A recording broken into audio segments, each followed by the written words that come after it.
Sejam todos muito bem-vindos a mais um episódio do podcast Papo de Cinema. E nesse episódio nós vamos falar sobre Hachiko para sempre. Ou Hachiko, a história de Hachiko, ou Sempre ao Seu Lado. O filme que popularizou Hachiko. Mas quem é Hachiko, Robledo Milani? Gente, quem é Hachiko, né? Hachiko, com esse nomezinho, parece Hashi, né? Aquelas coisinhas lá do, né? Hachiko era um cãozinho fiel ao seu dono, né? Um exemplo, uma demonstração de fidelidade e lealdade, né? De um bichinho de estimação com o seu proprietário. Na verdade, a gente pode dizer que é um animal que sofreu uma lavagem cerebral, não tinha vontade própria e acabou sofrendo o resto da vida porque ele ficou condicionado a fazer o mesmo comportamento e nunca mais conseguiu se libertar daquilo. Ai, Na verdade, Hachiko. foi um sofredor o Hachiko. Mas a gente prefere ver as coisas de um lado mais poético, mais bonito, dizer, coitadinho, ele tinha amor, né, na sua vida, né? Bom, por que a gente vai falar do Hachiko, esse cachorrinho Akita japonês super famoso que viveu entre os anos 20 e os anos 30 no Japão? O dono dele, olha só o dono dele. Esse episódio vai ser um episódio, Robledo, que a gente vai Muitas informações. exercitar a nossa fonética nipônica. O nome do dono do Hachiko era Hidezaburo Ueno, É né? bonito. Professor e cientista agrícola da Universidade Imperial de Tóquio. E depois que ele morreu, né, todo final de expediente, o Hachiko, né, o cachorrinho ia lá e esperava o professor na estação de trem para eles irem juntos para casa. Isso é uma história real, Isso porque real. o cachorrinho costumava acompanhar ele na ida, né? Chegava Sim. até a estação, ele pegava o trem, sei lá, o teleférico, sei lá o quê, e o cachorrinho ficava ali, já sabia onde ele tinha que voltar no final do dia, né? Exato. Só que daí um dia o nosso querido Hideza Burueno sofreu um AVC, faleceu e o Hachiko continuou por mais 9 anos buscando, né, entre aspas, o professor.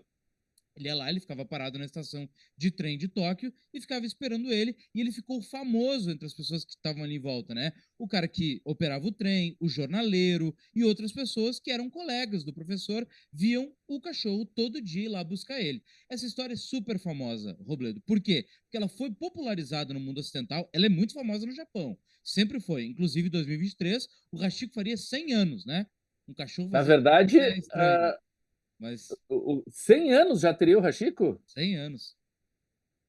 Hachiko centenário, é isso, o Hachiko centenário. Exato. Mas essa história é muito popular, sempre foi muito popular no Japão, Robledo, mas ela ficou famosa no mundo ocidental por Sempre ao Seu Lado, que é o filme do Richard Gere de 2009. O primeiro filme, até nesse primeiro bloco, a gente vai conversar mais sobre a história de Hachiko e Sempre ao Seu Lado e um pouquinho do novo filme, que é a versão chinesa, que é Hachiko para Sempre. E daí, no segundo bloco, a gente fala mais sobre esse filme. É Mas uma trilogia Hachiko, é uma né? É uma saga, né? saga Hachiko. É uma saga, é a saga Hachiko. E o primeiro filme é a história de Hachiko, de 1987. Que, Robledo, eu assisti e simpatizei bastante, gostei bastante do filme. Gostou do filme? Então fala assim, porque esse primeiro, eu não sei se ele está disponível em alguma plataforma no Brasil, se as pessoas. Porque eu sei que tu foi para o Japão recentemente, né? Tu deve ter visto por lá. Mas Eu vi, é que tava tendo um revival, um festival de filmes antigos do Japão, do cinema Japão oitentista, entendeu? E daí eu entendi, assisti entendi. lá, né, em Tóquio, entendeu?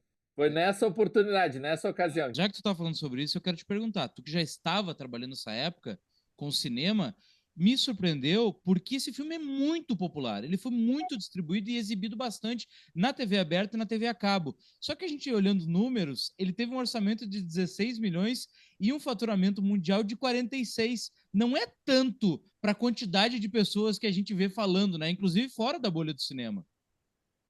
Mas, por exemplo, assim, vamos pegar esses números aí que tu botou, né? 16 a 42, foi? 46, 46. 46.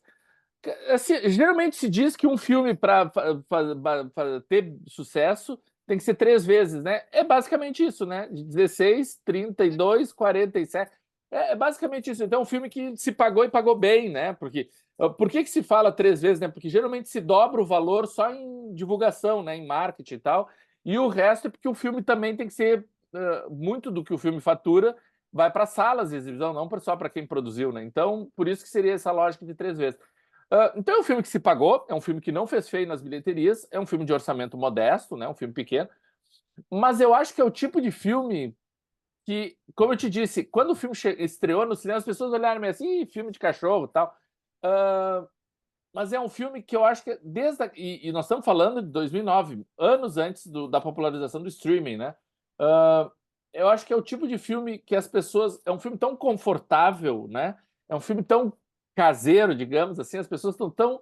É um filme para se ver em casa. Eu acho que não é um filme que precisa de uma comoção que o cinema da experiência do coletivo, né? É um filme mais individual. Até porque levante a primeira mão, a primeira pedra, quem nunca chorou diante da história do Hachiko, né? A gente vai se emocionar, a gente vai chorar, vai sair com os olhos cheios d'água.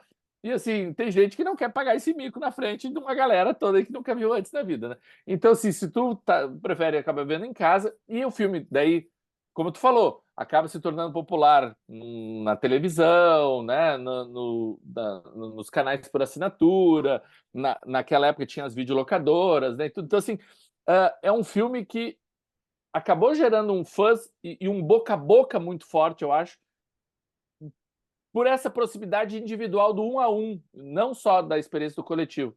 E eu acho que é por aí que a coisa foi se desenvolvendo. E a diferença de a história de Hachiko, por exemplo, obviamente, sem o mesmo dinheiro para distribuição internacional que Hollywood proporciona, foi um filme que foi muito menos assistido.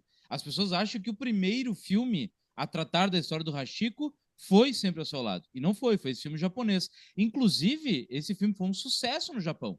Ele foi um sucesso. É difícil encontrar alguns números, né, que comprovem isso, mas foi um filme indicado ao prêmio da Academia de Cinema do Japão, indicado melhor filme, melhor roteiro, melhor direção. E é um filme que teve. Primeiro, que ele era estrelado por uma grande estrela japonesa, que é o Tatsuya Nakadai. Quem não conhece, ele fez vários filmes do Akira Kurosawa.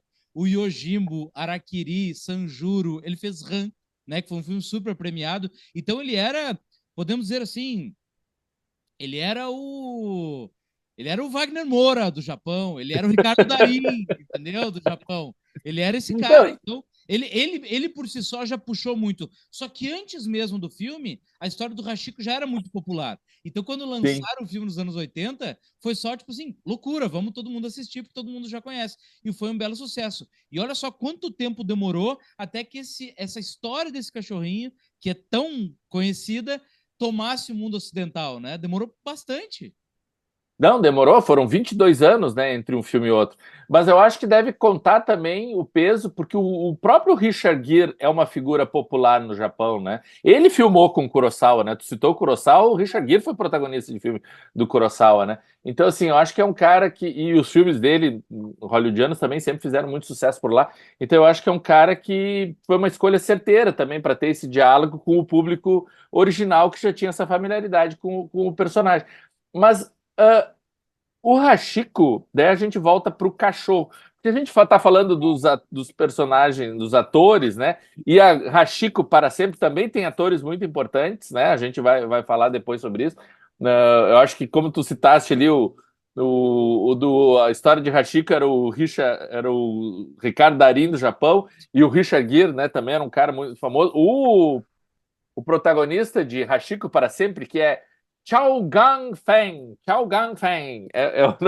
ele também é um cara super conceituado, um astro consagrado no cinema chinês. Então, assim, tu vê que eles sempre pegam atores assim de muita relevância para conduzir essa história, só que nenhum deles é protagonista, né? O protagonista é o Hachiko, é o cachorrinho Hachiko, e é o comportamento do Hachiko é que vai fazer a diferença para comover tanto, e é o que leva as pessoas para essa história. Porque como tu já disse no começo, né? Lá pelas tantas o dono vai sair de cena, o cara vai morrer. E quem é que sobra? Quem é que permanece? Quem permanece é o Hachiko, que é fiel e vai provar sua lealdade até o final. É estranho a gente usar a palavra sutileza, porque às vezes sutileza não é bom, né, Roberto? Ela pode ser uma sutileza que não cabe, mas eu achei a história de Hachiko dos três, e depois a gente vai falar mais sobre o novo, eu achei o mais sutil, o mais orgânico. Eu vou te dizer, dos três, claro que eu chorei nos três, né? Óbvio, mas a história de Hachiko foi o que bateu de verdade. Foi o que bateu de verdade, assim. O primeiro que eu assisti foi Sempre ao Seu Lado, aí depois eu assisti agora de 2024, e deixei para ver o original por último. o último é sacanagem. E ele, além de ter É? ser essa coisa mais orgânica e sutil que eu disse, ele também, o Robledo, ele opta por uma crueza que, cara, é uma coisa assim. Eu não sei se isso é característica do Japão, do cinema oitentista, mas quem já assistiu qualquer um dos filmes sabe que no final o cachorro vai morrer, né? E a ideia é o quê? Que o cachorro reencontre o seu dono. Tem que ter esse momento, né? Ele tem que reencontrar o cachorro no além. Aí, se o além foi bem feito, se o além não foi bem feito, a gente vai discutir no segundo bloco. Só que assim, É um filme espírita! É um filme espírita! O céu também é para os cachorros! depois eu quero falar mais sobre isso, porque eu acho, inclusive, que os dois primeiros filmes fazem isso muito bem, e o terceiro não. Mas o que acontece? Em A História de Hachiko, Robledo, é, corta pro Hachiko reencontrando o dono. Cara, tu já tá debulhado em lágrimas. E é isso que acontece, uma coisa assim que o cinema perdeu. Precisava voltar isso aí. O cinema tem que retroceder. Sabe a transição? Esquece transição. Tá lá ele Sim. abraçando o cachorro feliz, assim, de se reencontraram depois da morte. Corte brusco, assim, ó. Pá! Fita quebrando, assim, ó. Pá! Pro cadáver do cachorro todo ferrado. Sabe essa que é corte brusco, assim, ó? Pau! Uhum. Ele tá abraçando o cachorro e corta, tá o cachorro. E não é qualquer cadáver. Não é um cadáver bonitinho que nem sempre é ao seu lado. Não, cara. Tu vê que o bicho é um bicho empalhado, ele tá feio de ver. É isso que eu te digo. Quem for assistir a história de Hachiko, que é o que eu recomendo, esteja preparado para esse momento. Quando tu estiver no ápice da emoção, o corte brusco que vai rolar para mostrar o cadáver do cachorro é de arrebentar o coração. Mas para Não, finalizar esse primeiro isso bloco, a gente, no Hachiko para sempre, nem aparece, né? Eu acho, o bicho mortinho. aparece Né? que recorre a uma doçura que eu acho que nem sempre ela é boa. Eu acho que não, eu acho que às vezes tem que ter um pouco também, sabe, da realidade. Mas para finalizar esse primeiro bloco, Robledo, e no segundo a gente falar sobre Hachiko para sempre, eu só queria dizer que quem assistir a história de Hachiko, depois, inevitavelmente, vai lá e procurar a canção no YouTube Garasu no Kanhansha de Tetsuji Hayashi, que nada mais é que Fábio Júnior do Japão. Então, para facilitar, ela escreve assim, ó, Hashiro Monogatari Theme Song, em inglês. Aí vai aparecer uma Uhum. musiquinha que toca nos créditos. Aí é aquela coisa que quem cresceu assistindo anime sabe do que eu tô falando, que é uma música, ao mesmo tempo que tem uma batida feliz, é uma letra triste. Aí tu pega teu coração, aperta assim que não é uma bolinha de papel, atira na lixeira e, sabe, e morre. Porque é o que dá para fazer depois de escutar essa música com os créditos finais do filme, é morrer. Tá bom, Robledo? Então vamos logo pro segundo bloco, que eu tô quase chorando aqui. Tá bom? Falou.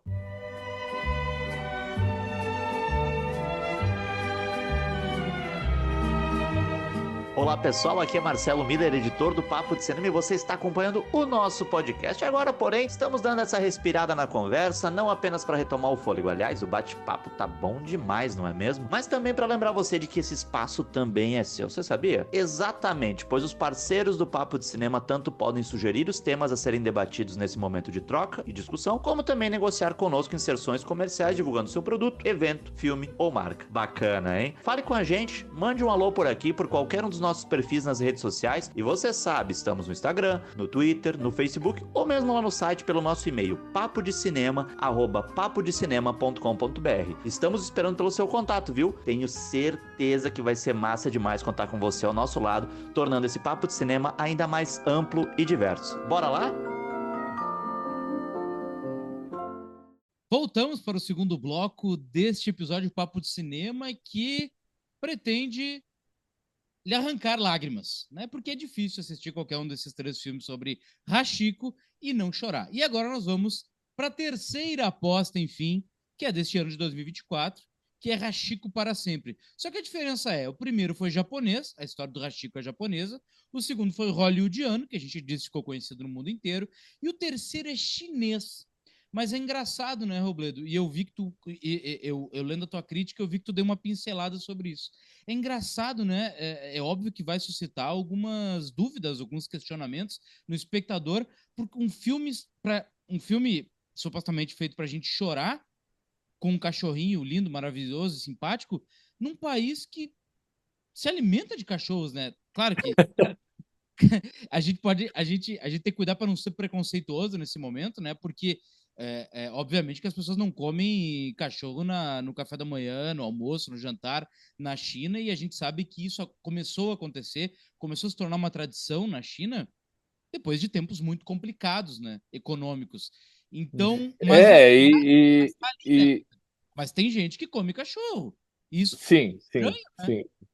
É, as informações que a gente recebe, né? Eu nunca estive na China, mas já tenho amigos que já, inclusive, já moraram lá e tal. Por exemplo, assim, um amigo meu, certa vez, foi morar em Xangai por questões de trabalho e tal. E uma das primeiras perguntas que eu fiz para ele foi isso. E aí, é verdade que na China se come cachorro? E ele disse, ó, nunca vi, sabe? Não, isso aí é meio. Então, assim, parece ser muito mais uma coisa mais realmente, que nem tu falou, uma classe mais humilde, cidades mais do interior, né? Assim, uma cidade como Xangai, tu vai num restaurante, tu não vai ver ele servindo carne de cachorro, sabe? Eu Então, acho, assim, eu até realmente. fazendo um parêntese, se a gente fizer uma comparação cultural, a gente tem muito no Brasil a famosa aquela coisa de. Cara, é até complicado falar isso, é até constrangedor, que é o churrasquinho de gato que eles chamam, né? Que é É. uma coisa cultural, é uma coisa meio assim, tipo, tu sabe que tu não tá comendo carne de gato, mas tu também não sabe se tu não tá comendo carne de gato. É uma coisa meio estranha, né? A gente recebe informações muito escusas. Mas eu acho que lá, de fato, eu acho que sim, se come cachorro, eu acho. Mas não deve ser uma prática, deve ser assim sei lá, no Brasil se come jacaré, mas não é todo mundo que come jacaré, não é em qualquer lugar que tu vai encontrar jacaré, sabe? Bom, mas jacaré é uma carne mais nobre, né? Eu não quero, longe de mim fazer esse tipo de comparação, mas sei lá, carne de bode, sabe? Pô, tu não vai num restaurante aqui em Porto Alegre e vai encontrar bode sendo servido, mas certamente tem muito fazenda por aí, tudo que vão comer bode. Enfim, eu não quero estabelecer padrão porque eu não quero ser cancelado depois. Mas vocês estão entendendo. Não vai, não vai. Não, Robledo, o espectador de É, papo de cinema sabe a nossa vibe, né?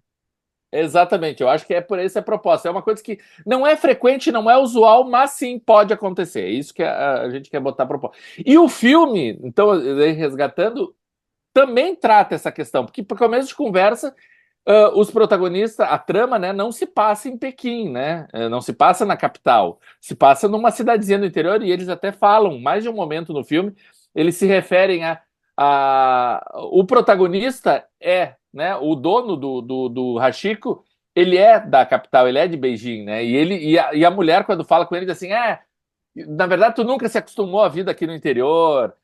Tu reclama do calor aqui porque tu lá era muito diferente. Ou seja, como se ele fosse um cara meio soberbo, né? Um cara meio assim pedante, porque eu sou refinado, eu sou do interior e aqui eu tô tendo que virar por causa da esposa e da família que ele constrói ou do trabalho, etc.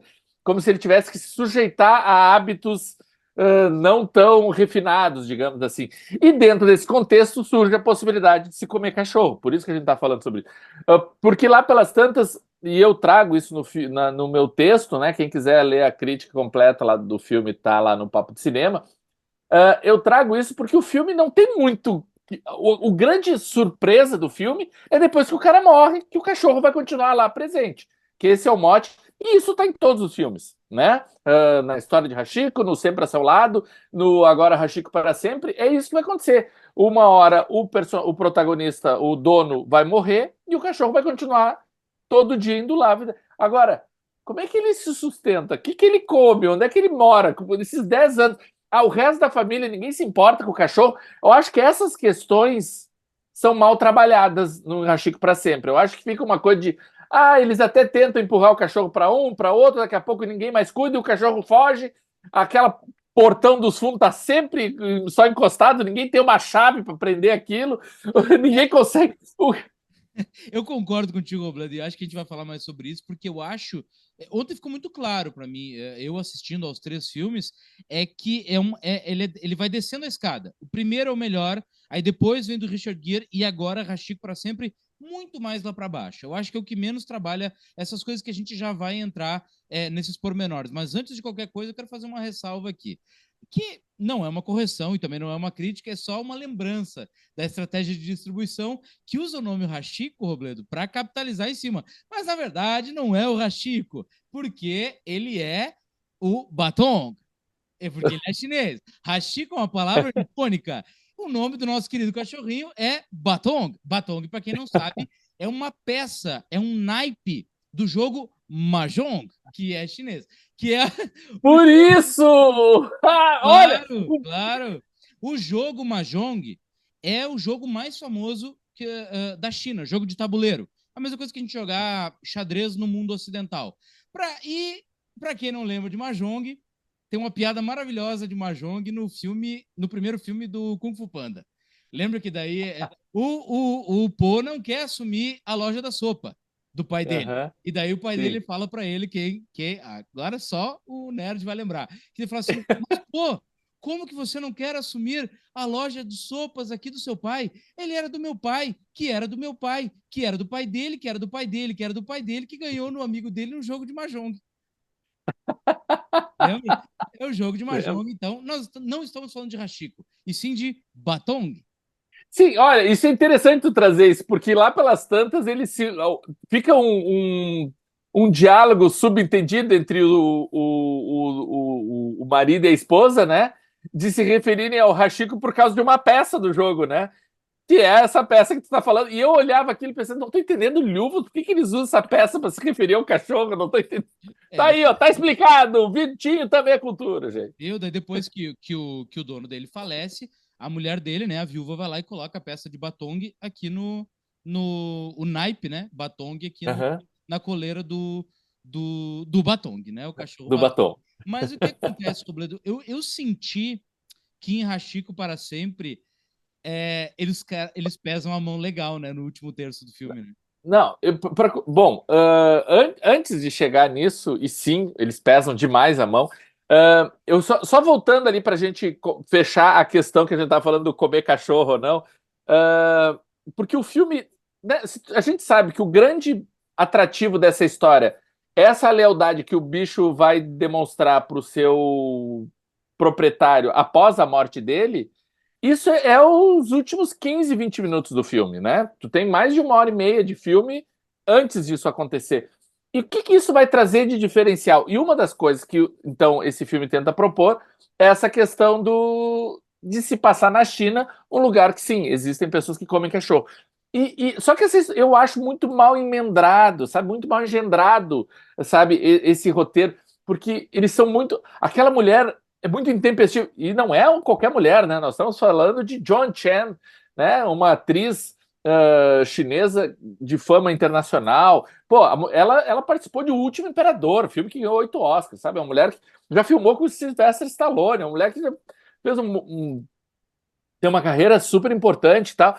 E ela, desse filme, ela é quase a megera, né? É a mulher ali que reclama do marido o filme inteiro. Eles têm uma lógica, né, desse tipo assim, a mulher xinga esse marido o filme inteiro e cada xingamento ele dá um sorrisinho do tipo assim, aquilo é demonstração de amor, é porque ela se importa. Eu acho que, um parêntese, eu acho que isso foi bem exagerado, sabe? Primeiro, porque tu deixa de ter a empatia que deveria com o dono do cão. Porque tu começa a pensar, sei lá, pela tá, cara, só um pouquinho.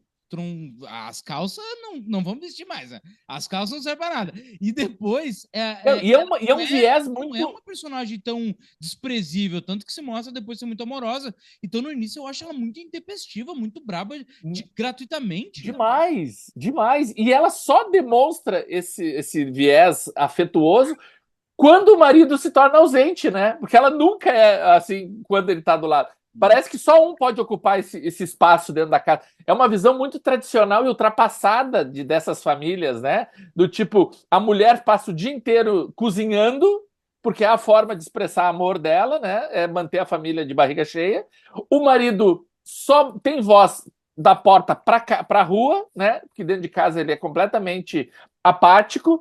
Ele não tem relacionamento nenhum com os filhos só vão descobrir quem era o pai deles a partir do momento também que ele se ausenta. Ou seja, é um filme ultrapassado, é um viés muito antigo. Bom, e dentro dessa concepção episódica, então, que o roteiro vai ter, surge esse momento, né, da mulher rejeitar o cachorro por causa de um motivo completamente besta, né? E um cachorro me agrediu quando eu era criança. E daí, por isso, né, coisa que aconteceu 30 anos atrás, ela não quer ver cachorro o resto da vida. Como assim? Somos maduros, né? Vamos atuar como adultos aqui. Mas, até como se fosse um Rottweiler É um pitbull, sabe? Não, e é um filhotinho desse tamanho que a mulher quer jogar. Não vamos julgar o trauma das pessoas, mas assim, gente, né? É quase um urso Menas, de né? pelúcia. É quase um urso de É pelúcia. quase um bicho de pelúcia, exatamente. E ela obriga ele a botar para adoção, e a primeira pessoa que surge para adoção é um cara que nitidamente vai transformar o Hachiko, ou o batom, né, que nem o Vitor disse, em prato do jantar da noite. Sanduíche. Sanduíches. Daí a gente volta para esse gancho que tu pegou da manipulação, como a direção do filme é manipuladora, né? Porque ele quer recuperar o cachorro, ele começa a perseguir o cara e logo ele se vê no meio de um açougue com carnes penduradas por todos os lados e a música fica tensa. Gente, é muito. É isso, eu escrevi isso no texto, né? É dizer assim, é como se a imagem não tivesse. Como se o diretor não confiasse nas próprias imagens. E ele precisa reforçar aquilo numa música que fica reiterando, né, aquele mesmo sentimento. Obrigado. Seja na emoção, seja no choro, seja na tensão, constantemente. Isso é muito irritante. Agora, obrigado, Roberto. Que trilha sonora incessante, né? Meu Deus do céu, cara, o tempo inteiro. O cachorro sobe, trilha sonora, pá! E é uma trilha sonora que ela tá ultrapassada, né? Ela lembra filmes dos anos 80 e 90. É o tipo de trilha sonora que hoje em dia só atrapalha. E é uma coisa que, assim, até quem já não é mais do cinema entende que isso é uma manipulação exacerbada dos sentimentos, né? Exatamente, exatamente, porque as imagens já estão manipulando, né? Ou quando cria toda aquela tensão de onde o Hachiko vai a partir do momento que ele embarca no teleférico, né? Que ele entra na estação e daí tu descobre que o Hachiko tem uma namorada. Ai, gente, sabe? O que é Totalmente aquilo? aleatório. Completamente aleatório. Mas tem toda uma tensão dele perseguindo e dando uma de espião e chama a mulher e se encontram no meio do caminho e o Hachiko resolve pegar um atalho. Nossa, por onde vai o Hachiko agora? E é para encontrar uma poodle. Ai, gente, o que é isso? Vamos se respeitar, gente, sabe? Eu senti nitidamente assim que o diretor tentou nesse filme colocar mais alguns assuntos que os outros dois filmes não tinham. Ele não se ateve ali, né? Ele fez uma releitura, mas ele tentou colocar dramas familiares, tanto que tem discussões, né, do pai de família com os filhos e tal.